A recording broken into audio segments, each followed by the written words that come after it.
साल भर तक कोई डिमांड नहीं किया और पिछला बकाया 500-600 करोड़ का वो भी नहीं किया। और दूसरा उन्होंने कहा है कि जो उनकी माइंड से उसका उत्पादन करें।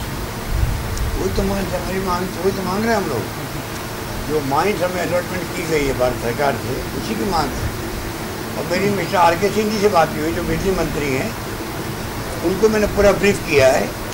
वो भी मिल गया जो स्टेट गवर्नमेंट को उन्होंने कन्वे किया होगा। रुपेश जी, मैंने पहले ही कहा कि राज्य सरकार की ओर से राजस्थान गवर्नमेंट ने छत्तीसगढ़ सरकार को भी लिखा, भारत सरकार को भी लिखा और भारत सरकार ने छत्तीसगढ़ सरकार को लिखा। तो हम लोग सब अनेक बार पत्राचार हुआ है, लेकिन कार्रवाई तो नियमानुसार हुई होगी। Thank you.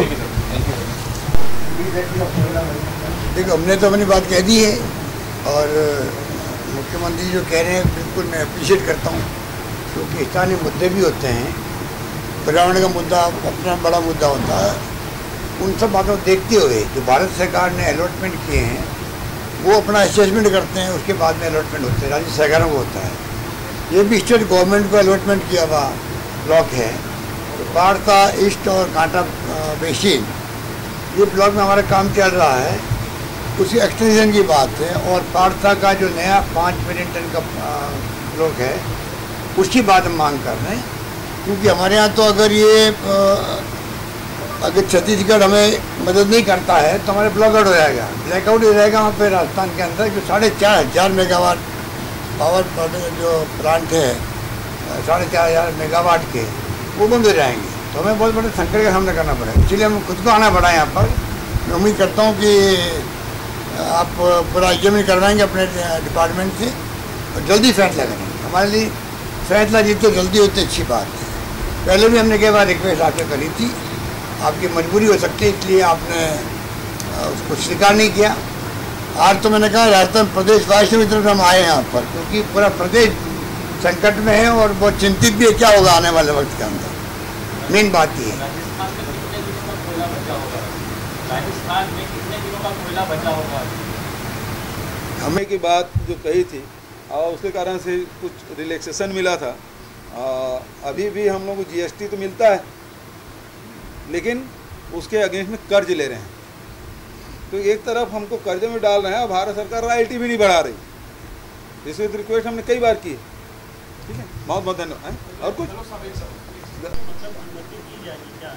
भाई देखिए, कोयला का जो कोल बेरिंग एक्ट है वो भारत सरकार का है। कोयला भारत सरकार अलाट करती है और जिन जिन राज्यों को जहाँ आवश्यकता होती है उससे अलाट करती है। राज्य सरकार का इसमें कोई भूमिका नहीं है। राज्य सरकार की भूमिका केवल ये है कि जो नियमों का पालन हो। यदि वहाँ स्थानीय लोगों को हटाया जाता है तो पुनर्वास योजना लागू करने का, पर्यावरण नियमों का पालन करना, ये सारे नियमों का पालन कराने की जिम्मेदारी, अलाटमेंट का अधिकार केवल भारत सरकार को है। हमको भी अलाटमेंट हुआ तो भारत सरकार ने हमको दिया। हमारे खदान जरूर हैं, कोयला हमारे प्रदेश में है, लेकिन अलाटमेंट हम नहीं करते, भारत सरकार करती है।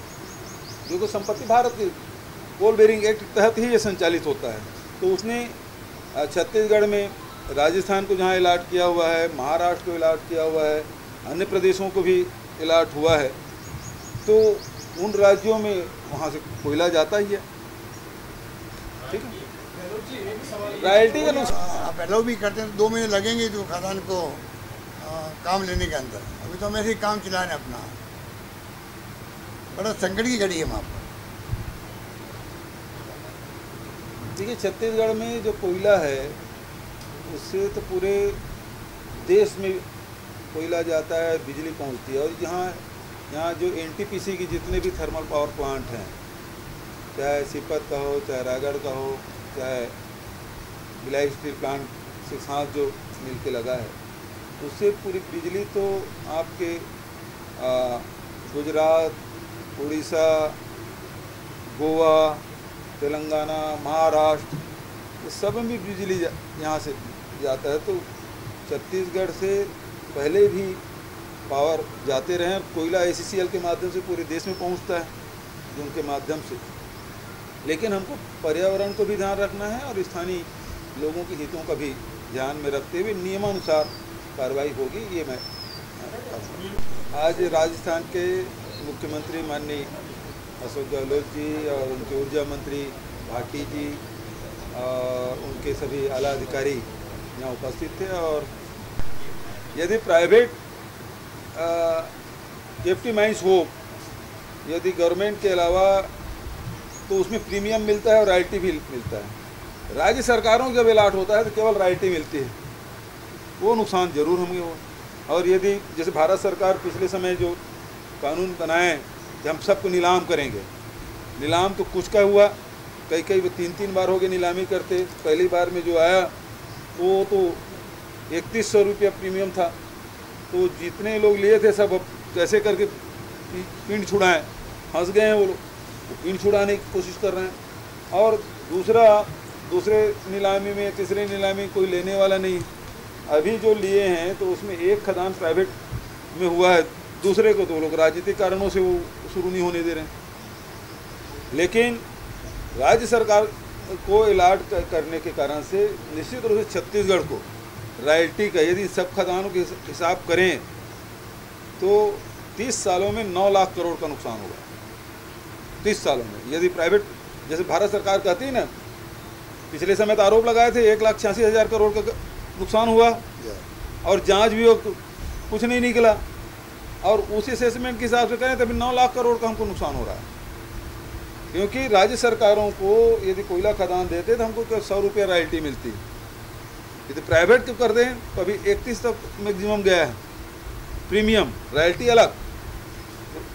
राज्य सरकारों को देने से तो हमको रॉयल्टी प्रीमियम मिलना नहीं है, केवल रॉयल्टी मिलती है, वही भर हमको मिल रहा है। मैंने तो कहा था रॉयल्टी बढ़ाएं। पिछले समय जब कोल मिनिस्टर यहीं आए थे तब भी, और वीडियो कॉन्फ्रेंस में जो मीटिंग हुई तब भी मैंने कहा था कि भाई आप 2014 के बाद से इसमें रॉयल्टी में वृद्धि किए नहीं है, और रॉयल्टी में वृद्धि नहीं करने से जो कोयला उत्पादक जो राज्य हैं उसको नुकसान हो रहा है। तो एक तरफ, दूसरी तरफ जीएसटी का मामला है, जीएसटी में आप कहते हैं कर्ज ले लें, तो गहलोत साहब ही उस समय जो उस मामले में खूब कोरोना काल में प्रधानमंत्री से खूब उन्होंने लड़ाई लड़ी। जो FRBM एक्ट में 3.5% तक के है, उसको बढ़ाने की बात जो कही थी, और उसके कारण से कुछ रिलैक्सेशन मिला था। अभी भी हम लोग को जीएसटी तो मिलता है, लेकिन उसके अगेंस्ट में कर्ज ले रहे हैं। तो एक तरफ हमको कर्ज में डाल रहे हैं और भारत सरकार रॉयल्टी भी नहीं बढ़ा रही। इसलिए रिक्वेस्ट हमने कई बार की है। ठीक है, बहुत बहुत धन्यवाद। और कुछ भाई देखिए कोई For more news updates, do subscribe, like, share and comment. Clipper 28